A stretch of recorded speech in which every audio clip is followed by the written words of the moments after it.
Hello and welcome to the CAPE podcast. CAPE standing for the Child Abuse Prevention and Education Podcast. My name is Kristi McVee and I am an ex-West Australian police officer who spent 10 years with the police, where I was trained as a specialist child interviewer and a child abuse detective.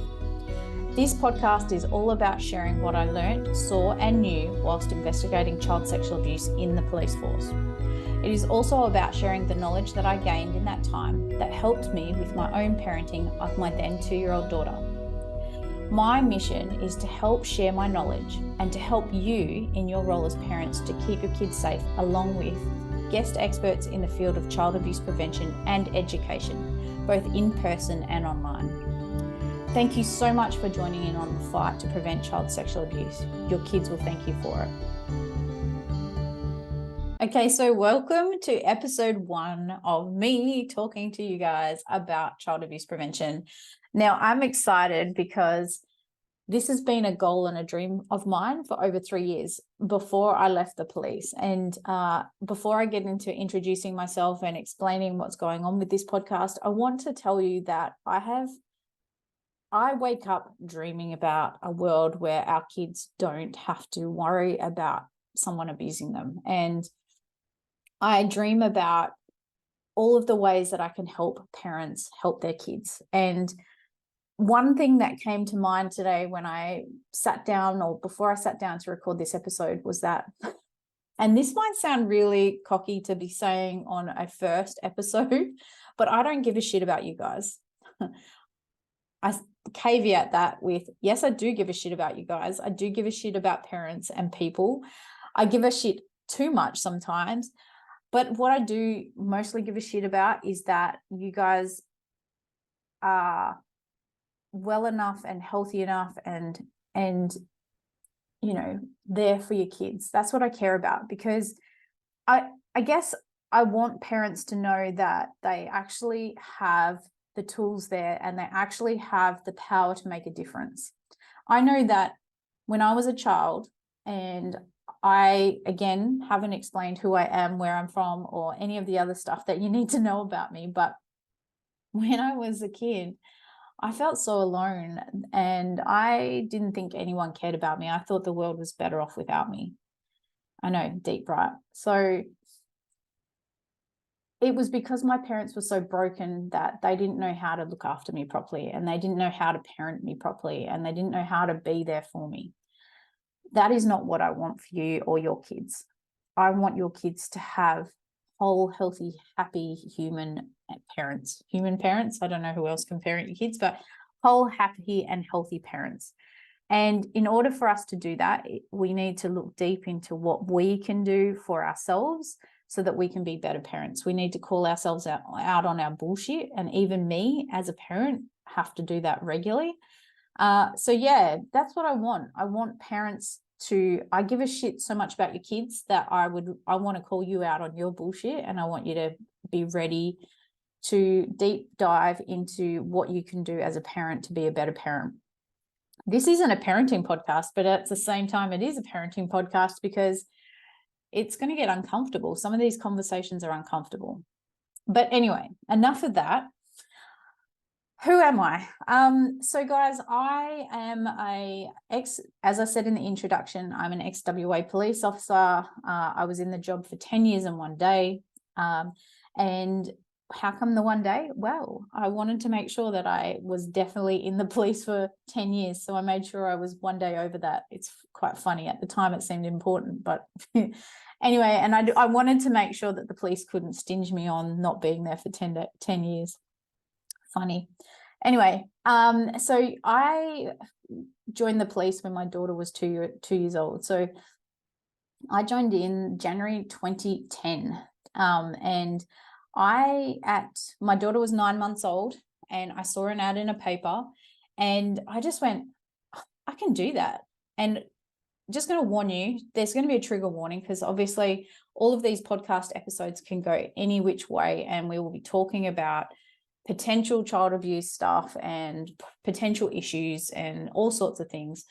But yeah, so trigger warning for that, trigger warning for child sexual abuse conversations, but also trigger warning for swearing, because I swear a lot. and it's normal and it's second nature for me, and I forget about it. But it's so funny because I forget that people, there are people out there that don't swear like me. Anyway, off on a tangent.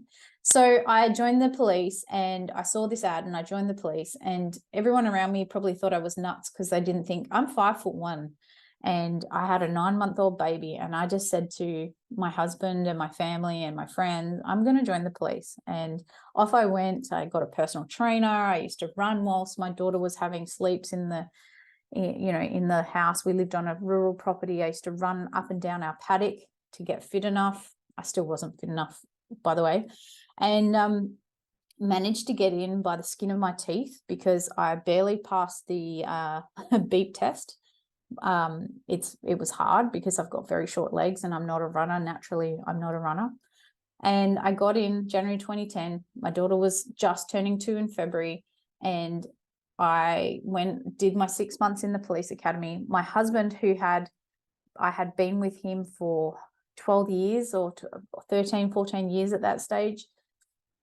He actually got a job working in Karratha, which is in the Pilbara if you're not from WA, and 1,600 kilometers away. And he said to me, what do I do? You've gotten in the police. I've got this amazing job opportunity up north. And I said, go.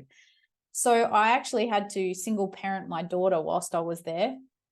Whilst I was in the academy for 6 months, he was away, and it wasn't a FIFO position or fly in, fly out position. It was a live-in position. So he went off to Karratha, and I single parented our 2-year-old daughter. But I made it. I got through. Some of the stuff that I had to go through during the academy was bullying from peers, believe it or not. It really dented my self-confidence because I started to believe that I wasn't meant to be a police officer, but I ended up making it through because I actually was really good at my job. I have some really good skills that the police needed, and they were very grateful for. So on graduating in August 2010, I actually put in a compassionate transfer to move to Karratha to be where my husband was, and it was granted, and I went to Karratha. So I then worked in the Pilbara for nearly 4 years as a general duties police officer. On getting up there, my blinkers were blown off. Rural towns, for police officers who move to rural towns, so just a little bit of information about policing in general. When you work in the city, there's squads, there's specific groups for certain things. So if there's a homicide, for instance, there's the homicide squad. If there's sexual assault, there's a sex abuse squad. There's a child abuse squad. There's, gang crime squads. There's all of these squads that target certain things. So if you are a general duties police officer in a city, you might first respond. So you'll go to a job and your first response, but then you're going to hand it off to a squad, to someone that's their specific job. When you work in rural or regional centers, country towns, you don't have those squads at your beck and call. Most of the time you're going to be handling it all yourself. So it was probably the best experience I could have had. And so straight away I was thrown into this world of child sexual abuse that I didn't even quite realize existed. Some of the first cases I attended were, of course, domestic violence, and lots of domestic violence, but child sexual abuse, sexual abuse. I was, helping victims of sexual abuse and child sexual abuse from pretty much the start. And I got this little bit of a taste of like helping families. And I had a 2-year-old daughter, and, it kind of made me intrigued as to what was going on because I didn't have that experience in the real world before I joined police. So when my daughter was about 3, there was a call out to the station, and they said, who wants to be trained up as a specialist child interviewer? I had no idea what that was, but I'd seen there was one other female officer who was trained up, and she was busy, and most of the time she couldn't fit in, her position as a specialist child interviewer and working on shift. So they needed extras, and I put my hand up, and they were a bit nervous about sending a probationary constable off to do it, but I was really keen, and they had no, they they could see that I really wanted to do it, so they sent me. And let me just tell you that I was so, because I didn't grow up, abused sexually. I had no idea what I was walking into, and my blinkers were blown way off. I was petrified for my daughter. I during that training, I think I cried to my husband, and I was like, don't let anyone go near her. And because one of the things is it's quite overwhelming when you first learn about the statistics of child sexual abuse, which, I'll talk about this, and we talk about this through the podcast all the time. It's 1 in 3 girls and 1 in 5 boys will be sexually abused by the time they reach 18 years old. And those statistics blow my mind, like that's just too many kids. And over 90% of all child sexual abuse is done by someone known to the child. So I went from having no idea what I was walking into to finding out that my daughter had more chance of being sexually abused by her dad, her brother, she doesn't have any brothers, her dad, my brother, my, relatives, all of these other people in her life, babysitters, other friends of dad's, daycare workers, other children than she did. That I just had no idea. So here I was going, what the hell do I do? And luckily on that course, they reassured me that teaching protective behaviors education was one of the ways we could protect our kids. And I took to that like a duck to water and started teaching my daughter. So that was the start of my journey. And I would, I don't want to overdo the sharing, but it turned into a love of and not really love's not the right word, but it turned into this complete and utter drive to continue. I started interviewing children as soon as I finished that course, that training. And once I started interviewing children, I was hooked on helping. I wanted to help and I wanted to keep going. And that led me to become a detective after 4 years. I was the first detective of my squad from the academy. So when you're in the academy, they call you a squad, and it's usually 30 people around that in one squad. I was blue squad. And, I was the first person in my squad to become a detective. As a detective, hadn't done my first class constable training yet. So I was a detective constable at 4 years, or just after. So I became a detective, and then I put my hand up to go into the child abuse squad. And, again, my blinkers were blown off, because in my little mind and in what I'd seen in the regional centres, I had seen way more girl child sexual abuse victims than I had boys. And when I went into the child abuse squad, I was dealing with predominantly boy or men child sexual abuse victims. And I was put into a squad of people who dealt predominantly with historical child sexual abuse, of institutionalized child sexual abuse, which was, children who'd been removed from their homes or removed from their families and put into, places of care, similar to like group homes, shared homes, foster care, a lot of Christian brother homes. So I went and interviewed and investigated those cases. Unfortunately, most of those people were deceased by the time I got to those cases, and most of the people who were victims of those and survivors of those tragedies were, there was a lot of deceased survivors who had reported it and, had taken their own lives. There was a lot of people who didn't want to do anything about it, because obviously their perpetrators had passed away.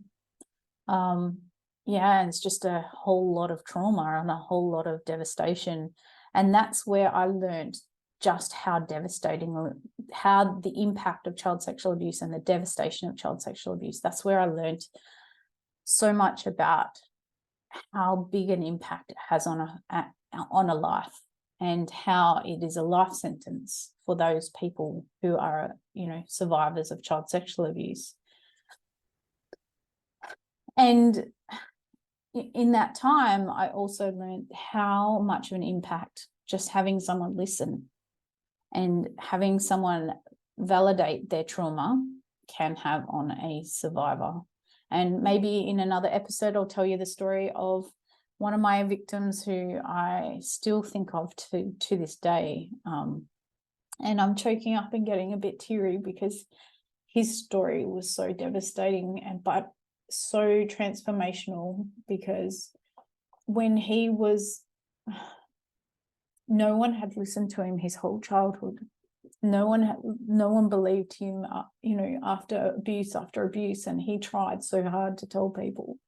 And it wasn't until I came along and I listened to him, and it was because of the Royal Commission into institutionalized child sexual abuse that he came forward, even though he didn't think he should, but he did. And it wasn't until I sat there and listened to his story and took his statement that I think he found some healing. In fact, I know he did. So yeah, these cases are impactful, and people need to hear what these survivors have to say, But yeah. So after that, I actually I have done some general duties detective work, if there's such a thing. I've done some proactive detective work where I was doing search warrants and drug doors and dealing with drug dealing. I've done some sexual assault cases. I've been assisted on murders, and I have been all over the place. But in the end, I ended up for the last 2 years of my career in a regional centre, quite close to where I live now. And I was a detective in a regional detective's office, which was bombarded by child sexual abuse. It's actually probably so prolific that I don't think anyone could understand how bad it is. And so whilst I was there, I was interviewing children, investigating the cases, charging the offenders if we had enough evidence.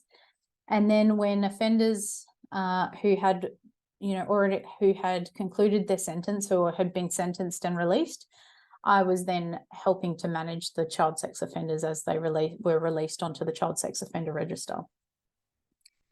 Those 2 years probably were like a massive eye-opener into just how much is in the actual community. And it just reiterated to me how much work needs to be done. Towards the end of my career, when I knew that I had to leave because I was suffering from severe anxiety and PTSD, it wasn't till the very end that PTSD was diagnosed, and I didn't know I had PTSD. I think I maybe deep down I did, but the PTSD wasn't necessarily from the victims and survivors' stories, because even though I still have flashbacks about what they've told me, it's upsetting, but it's not what actually made it hard to do the job anymore. It was the fact that there is no justice in the current justice system. It is pretty much, it is so soul destroying and so hard to get to you either have to have no emotion around what's going on at all, or it just sort of wrecked me. And not only that, it's the monotony of, maybe monotony is not the right word, but it's the fact that, I would deal with a case, write it off, or, insufficient evidence, and then next, there's no support out there really. It doesn't feel like it. There probably is support, but it didn't feel like I was supporting victims at all. It just felt like I was, thank you, next, moving on. And that was soul destroying. And fighting with, the supervision, like the sergeants and senior sergeants and the inspectors and superintendents over, people's cases and pushing for them to go to court, and just how big a problem it is. It's massive. So that was soul destroying. So in 2019 I knew I was going on my way out. I was only 6 months from leaving, and I got the idea to write a book. And I don't think I've mentioned my book yet, but I wrote a book, and it's called Operation Kids Safe, A Detective's Guide to Child Abuse Prevention. I didn't start writing it until just before I left, but I finished it in December 2021. And it took me 2 years, or just over, to write a book. And it's everything I knew about child sexual abuse. In fact, I've learned more since then, and I wish I had. I might have to do a revision of it and add some stuff in there, but it's everything I know. And it's step-by-step guide into 4 aspects. So the first is child sexual abuse offending, contact offending, in-person offending. Second part is peer-based abuse, or child-on-child abuse, which is conservative estimates is that 1 in 3 child sexual abuse cases, so around 33% of all child sexual abuse cases, is done by another child. It's around 40%, 40 to 50% of all child sexual abuse is done by another child. So I wrote a whole chapter, or a whole part to my book is based on that, and how to talk to your kids about that. And part 3 is all about online child sexual abuse, because the last 3 years I've been spending time as an online and cyber safety educator. There are lots of words and lots of talking. An online and cyber safety educator. So for the last 3 years, that's what I've been doing, and that's what the third part of my book is about. And then the fourth part is a what to do if section. So explaining what police do and what they should be doing, and so that I pray that it never does, but if something happens in your family, that you have a guide so that you can refer back to it, and you can know what's right and wrong. Because it wasn't until after I left the police that I realized how little do people know of their rights when it comes to police investigations and police, and all of this stuff. So it was really based off that, is because I kept hearing from people, I didn't know that they had to do that, and I didn't know that I could call them, and I didn't know I could ask something, and those kinds of questions. So I've written a section just on that, and that was released, like I said, last August 2022 is when I released that book. I've sold nearly 1,000 copies, or over 1,000 copies. It's now on audiobook, it's on ebook on Amazon, and I have some copies here that I send out, which you can get a copy on my website. But I realized that the book is great, and almost all the reviews are amazing. People have really given me some beautiful feedback on what I've added to the book, because it's like me talking to you like I am now. That's what the book's about. That's how it sounds when you can hear my voice when you read it.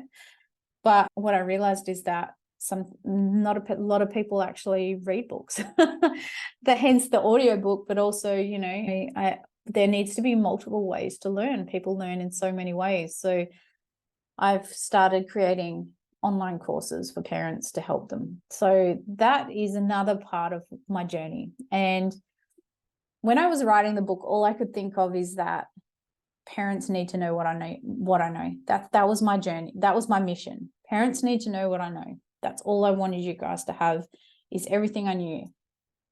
And my mission is in protecting your kids. And like at the start of this, like, sorry guys, but it's not about you. I have actually said that to parents before, when they've been dealing with their child's disclosure of sexual abuse, and they've been freaking out. And I've had to stop them and say, this isn't about you right now.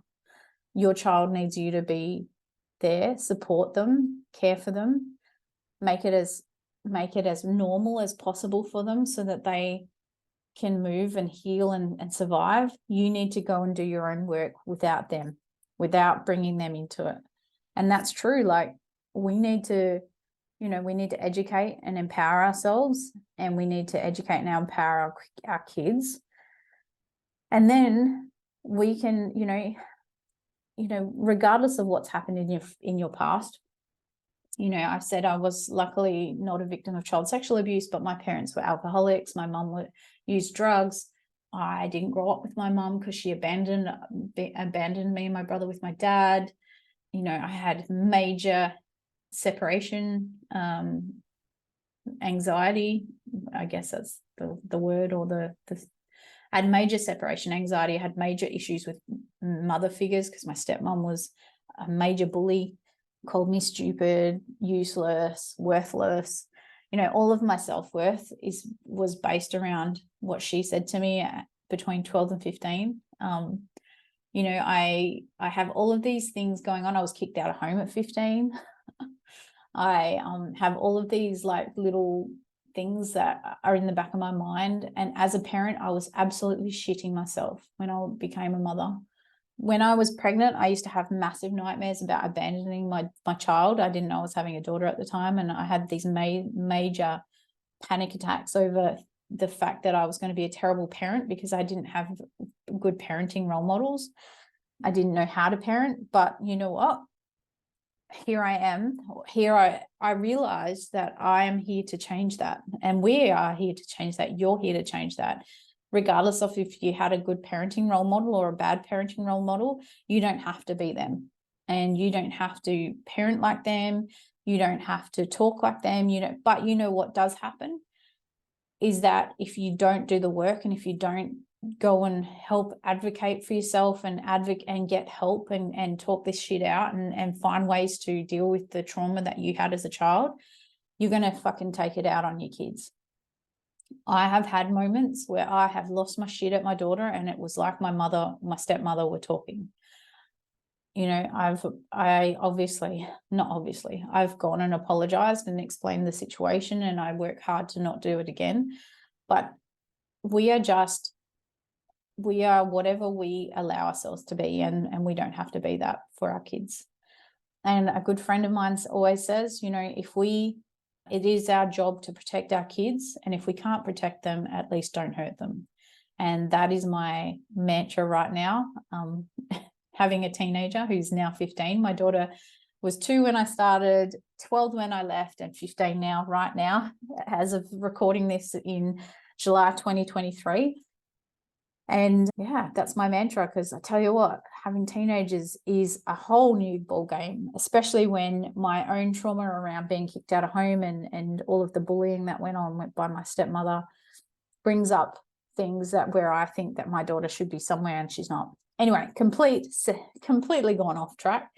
So again, thank you so much. I'm going to finish it here. There's so much more to this. So just a little bit more info around how these podcasts are working or going to be working. So each podcast will be either with a guest expert, and I've got quite a few lined up ready for you, or it will just be me having a ramble and talk about things, whatever that is, whatever's happened in my week, whatever situation I think needs to be discussed. It might just be me rambling on, or it will be with a guest expert. It can be 10, 20, 30, 40 minutes long, hopefully no longer than an hour, because I think I'll lose you guys. But everything hopefully will add value to your lives. I have so many opportunities and ways to learn. I hope to connect you with really great experts, and I've got some really great people lined up for the next few episodes. So please keep an open mind. Please forgive me for the swearing if you don't like the swearing, and know that I'm really grateful for you taking the time out to listen to me and to give me your support. If I can be of support in any way, shape or form, check out the links in the bottom of this podcast in the show notes. But otherwise, have a wonderful day. Thank you for listening to this podcast episode. Education empowers children and empowers parents, and education prevents abuse. That is why I'm here, and that is why you are here. So thank you. If you want any further information or support, follow me on social media, either under Kristi McVee or CapeAU social media accounts. I'll put the links in the show notes. You can also purchase a signed copy of my book, Operation Kid Safe, via the website at www.cape-au.com.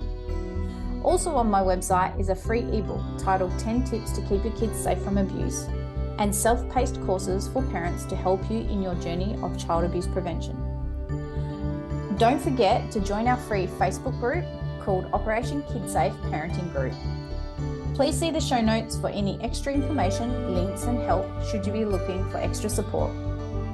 Thank you once again for giving a shit about preventing child sexual abuse. See you next time.